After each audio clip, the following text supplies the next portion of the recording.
आज का set number 8 में देखते हैं क्या क्या सवाल है और कैसे कैसे सवाल आपके एग्जाम में बन सकते हैं। तो यहाँ पे ऋग्वेद की बात हो रही है। ऋग्वेद में कितने मंडल है? कुल मिलाकर यहाँ पे 10 मंडल है। अगर सूक्त की बात कर लिया जाए तो 1028 सूक्त हैं। ठीक, ये जो मंडल की बात हो रही 10 मंडल में भी आपका 3 जो ऐसे मंडल है, तीसरा मंडल हो गया, 9वां मंडल हो गया और 10वां मंडल हो गया, ये काफ़ी बेहद इंपॉर्टेंट होता है। पहले देखिए गायत्री मंत्र का अगर मैं वर्णन की बात करूँ तो ऋग्वेद के तीसरे मंडल में, जैसा कि मैंने अभी बताया था, तीसरे मंडल में कौन है? ऋग्वेद का वर्णन है। वही गायत्री मंत्र को किसको समर्पित है? गायत्री मंत्र जो है भगवान सूर्य को समर्पित है, या सावित्री जिसको कहते हैं। भगवान सोम को जो समर्पित मंडल है, ठीक है, भगवान सोम को समर्पित मंडल कौन है? ऋग्वेद का 9वां मंडल। ये 9वां जो मंडल है आपका ऋग्वेद का जो है, यहाँ पे सोम जो है, सोम भगवान सोम को समर्पित है ऋग्वेद का 9वां मंडल। फिर बात कर रहे हैं पुरुष सूक्त की। मैं बात करूं पुरुष सूक्त का वर्णन किस मंडल में किया गया है? तो ऋग्वेद के 10वें मंडल में किया गया है। यही वो 10वां मंडल, तो मैंने मंडल 3 मंडल के बारे में मैंने बताया। तो कुल मिलाकर 10 मंडल है। जो तीसरा है आपका 9वां है और 10वां, ये 3 जरूर याद रखिएगा। जो आपका 10वां मंडल है इसी में 4 वर्णों का उल्लेख पहली बार इसमें किया गया है। जैसे कि आपका ब्राह्मण हो गया, क्षत्रिय हो गया, वैश्य हो गया, शूद्र हो गया। ठीक है, चलिए नेक्स्ट सवाल पे आते हैं। होत्री, ये होत्री कहते किसको है? ऋग्वेद के जो ऋचाओं को पढ़ने वाले ऋषि होते थे उनको कहा जाता था होत्री। ठीक, वही अगन्या किसको कहा जाता था? तो ऋग्वेद में गाय को कहा जाता था अगन्या। कर्मकांड, अनुष्ठान या मंत्र, या ये जो है मंत्र या यज्ञ करने वाले वेद को कहा जाता था अजुर्वेद। भारतीय संगीत का जनक किस वेद को कहा जाता है? सामवेद को कहा जाता है। अंधविश्वास तथा जादू टोना वाले वेद को क्या कहा जाता है? कौन सा वेद में शामिल है? अंधविश्वास और जादू टोना आपके अथर्ववेद में शामिल है। आगे बढ़ते त्रिवेद। आपको पता है 4 वेद है, लेकिन अगर बात कर लिया जाए त्रिवेद में कौन कौन वेद शामिल है? ऋग्वेद, अजुर्वेद और सामवेद, ये 3 जो है आपके त्रिवेद में शामिल हैं। प्रजापति की 2 पुत्रियां का नाम क्या है? सभा और समिति। प्रजापति की 2 पुत्रियां कहलाती थी। जवाल उपनिषद में कितने आश्रमों का उल्लेख किया गया? 4 आश्रम का इसमें उल्लेख है। मुंडक उपनिषद, जो सत्यमेव जयते जो शब्द है ना, ये कहाँ से लिया गया है? आपका मुंडक उपनिषद से लिया गया है। इतरेय जो शब्द है, ठीक है, इतरेय किस वेद का ब्राह्मण ग्रंथ है? तो याद रखिए ऋग्वेद का है। वही सतपथ की मैं बात करूँ, सतपथ किस वेद का ब्राह्मण ग्रंथ है? सतपथ हो गया अजुर्वेद। गोपथ किस वेद का ब्राह्मण ग्रंथ है? अथर्ववेद का। एक ऐसा वेद जो गद और पद दोनों में है, वह है अजुर्वेद।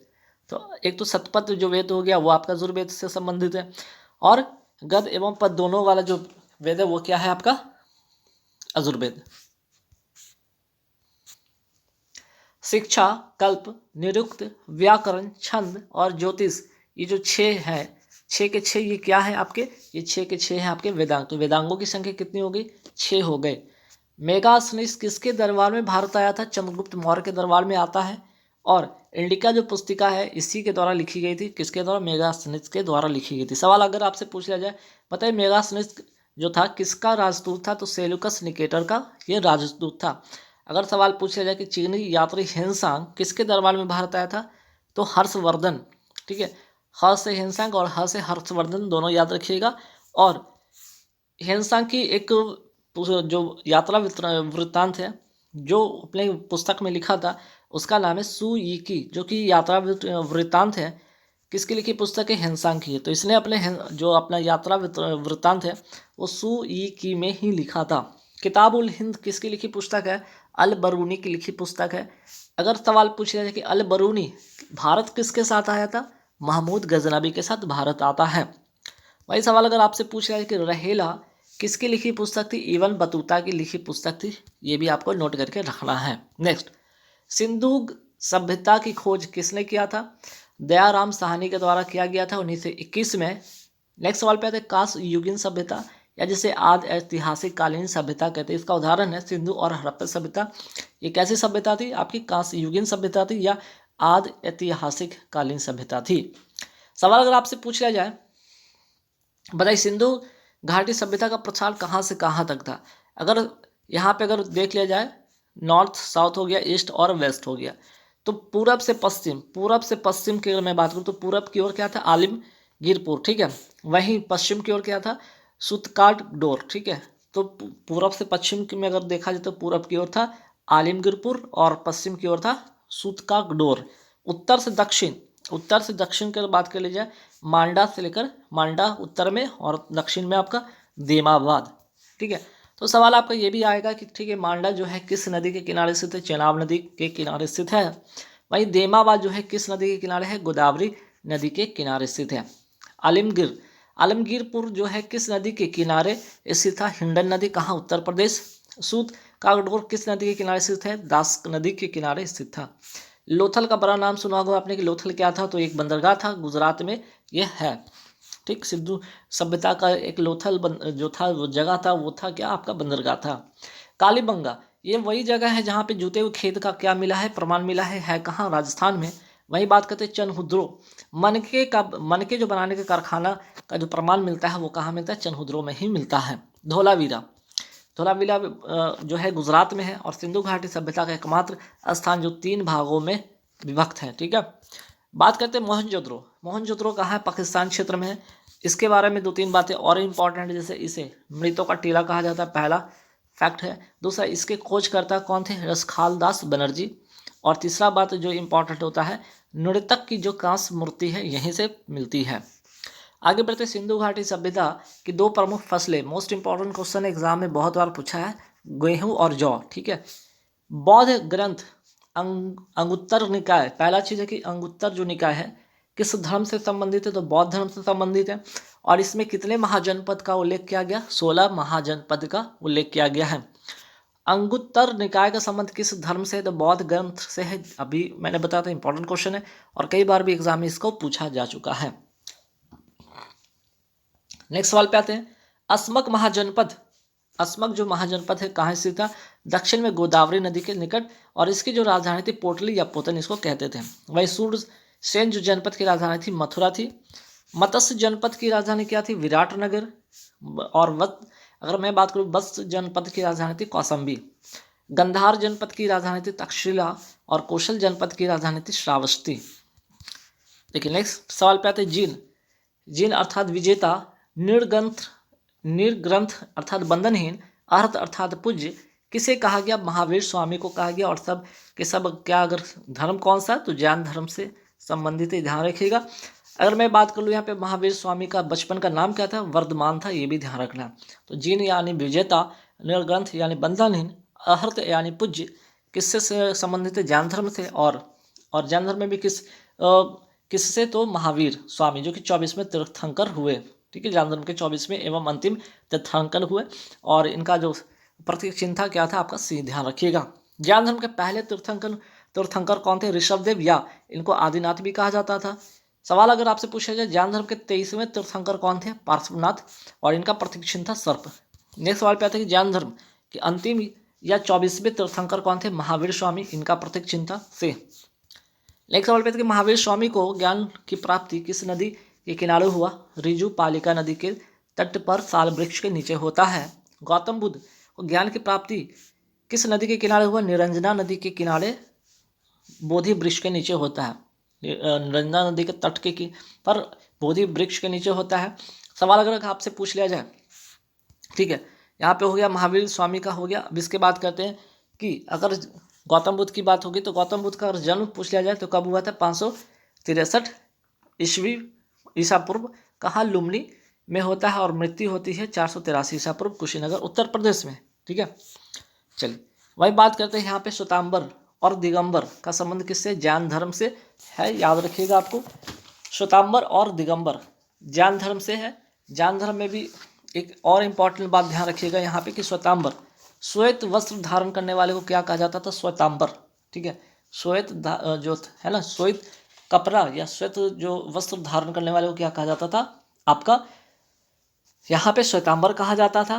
वहीं अगर मैं बात करूँ, ठीक है, वहीं मैं बात करूँ यहाँ पे किसके जो अनुयायी होते थे इस धर्म से रिलेटेड थे, या इस जो श्वेतांबर वाले मीन्स कि श्वेतांबर जो अलग से इनका जो भाग में बटा था, ठीक है, श्वेतांबर और दिगंबर, तो स्थूल भद्र के अनुयायी कहलाए श्वेतांबर।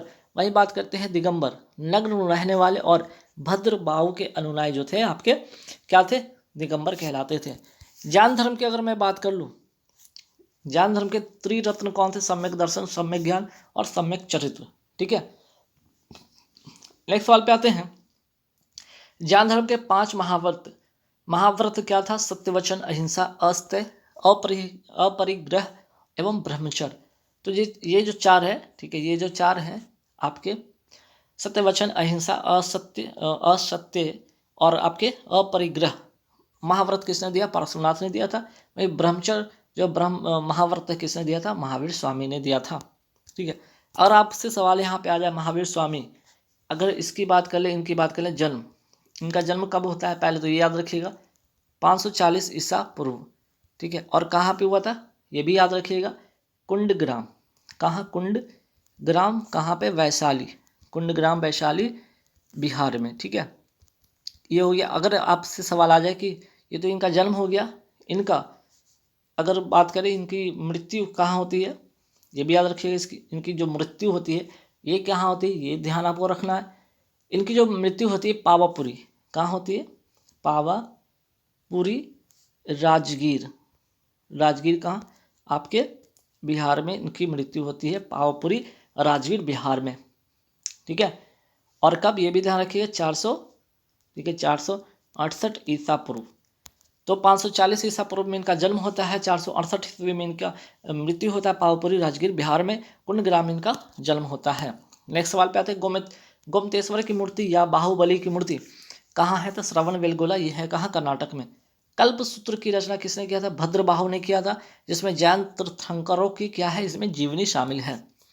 अब आते हैं महावीर स्वामी का जन्म। अभी मैं बात करी है तो 540 से पूर्व कुंडग्राम वैशाली बिहार में होता है। निर्ग्रंथ जिसको कहते हैं बंधनहीन महावीर के अनुयायी को कहा जाता था। तो सवाल अगर आ जाए निर्ग्रंथ किस धर्म से संबंधित है? जैन धर्म से संबंधित है। महावीर स्वामी का मृत्यु कहाँ या निर्वाण कब हुआ था? कहाँ हुआ था? तो 468 ईसा पूर्व पावापुरी राजगीर बिहार में होता है। बात करें तराइन का युद्ध, इंपॉर्टेंट है। तराइन का प्रथम युद्ध 1191 में होता है, पृथ्वीराज चौहान और मोहम्मद गौरी के बीच में। तो इसमें पृथ्वीराज चौहान की जीत होती है, मोहम्मद गौरी हारता है। तराइन का दूसरा युद्ध होता है 1192 में, इसमें मोहम्मद गौरी जीतता है, पृथ्वीराज चौहान हार जाते हैं। पृथ्वीराज रासो की रचना किसने किया था?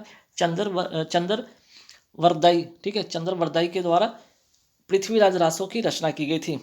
बात करें चंदावरा के युद्ध कब हुआ था? 1194 में, मोहम्मद गौरी जयचंद के बीच में, जो मोहम्मद गौरी की जीत होती है और जयचंद की हार होती है।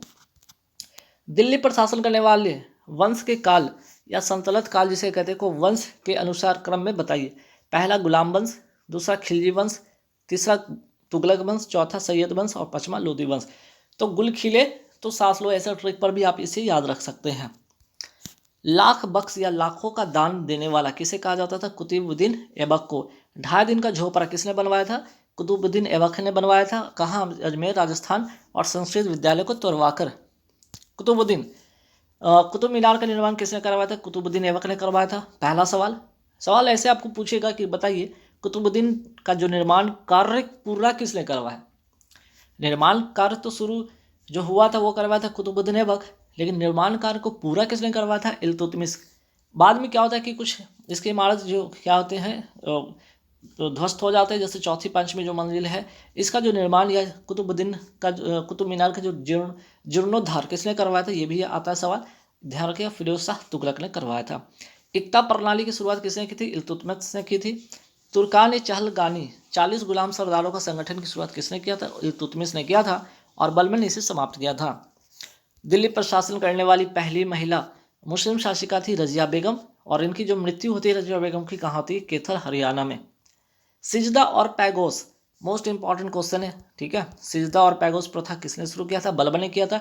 और बलबन की एक और नीति ध्यान रखिएगा, लौह एवं रक्त की नीति किसकी थी? अपनाने वाला जो शासक था वो था बलबन। बात करें विजयनगर साम्राज्य की स्थापना कब और किसने किया था? 1336 में हरिहर और बुक्का के ये 2 भाइयों ने किया था। वही बात करते हैं कि 50 रुपये के नोट, बात अगर करें यहाँ पे 50 रुपये नोट पर किसका चित्र अंकित है? हम्पी। ठीक है, तो यहाँ पे बात हो रही थी कर्नाटक, यहाँ पे हरिहर एवं बुक्का ये हो गया, 1336 हो गया। और चलिए हाँ, तो 50 रुपये के नोट पर किसका चित्र अंकित है? हम्पी का। करना है कहाँ है? कर्नाटक में। 100 रुपये के नोट पर किसका चित्र अंकित है? रानी की वाव। कहाँ है? गुजरात में। 200 रुपये के नोट पर किसका चित्र अंकित है? सांची का स्तूप, यह है कहाँ? मध्य प्रदेश में। और 500 रुपये के जो नोट है, 500 रुपये के नोट पर किसका चित्र अंकित है? दिल्ली का लाल किला। अष्टदिग्गज किसके दरबार में थे? तो कृष्ण देव राय के दरबार में थे अष्टदिग्गज, ध्यान रखिएगा। और अष्ट एक प्रधान भी होता है, वो शिवाजी के दरबार में थे। तो अगर पूछ लिया कि कृष्ण देव राय कौन से वंश से संबंधित थे, ताल्लुकात रखते थे, तुलु वंश से के सबसे प्रतापी राजा हुए।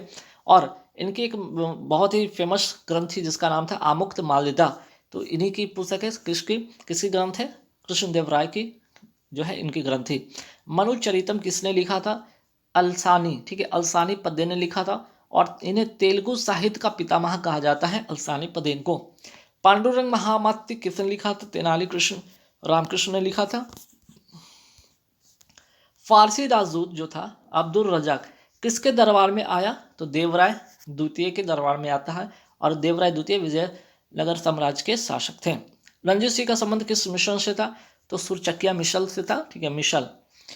रंजीत सिंह का संबंध किस मिसल से था? तो सुरचकिया मिसल से था, ध्यान रखना है आपको। विट्ठल स्वामी मंदिर का निर्माण किसने करवाया था? कृष्ण देव राय ने करवाया था। और अभी मैंने जैसा बताया कि तिरुवंश के ये प्रतापी राजा थे। तालीकोटा या जिसको राक्षस तांगरे भी कहा जाता है, या बनीहट्टी का युद्ध कब हुआ था? 1565 में हुआ था। और इसी समय विजयनगर साम्राज्य का पतन हो गया। रज्मनामा किसका फारसी अनुवाद है? महाभारत का है। और अकबर के दरबार में इसकी अनुवाद होती है। और लास्ट सवाल है, सुरसेन जनपद की राजधानी क्या थी? मथुरा थी। जो 16 जनपद था उसका, आप 16 जनपद के जितने भी राजधानी है वो जरूर याद रखिएगा, क्योंकि यहाँ से एक सवाल आपके आते हैं एग्जाम में। तो गाइज यहाँ पूरे के पूरे 100 मैंने क्वेश्चन करा दिए। वीडियो कैसे लगी कमेंट करके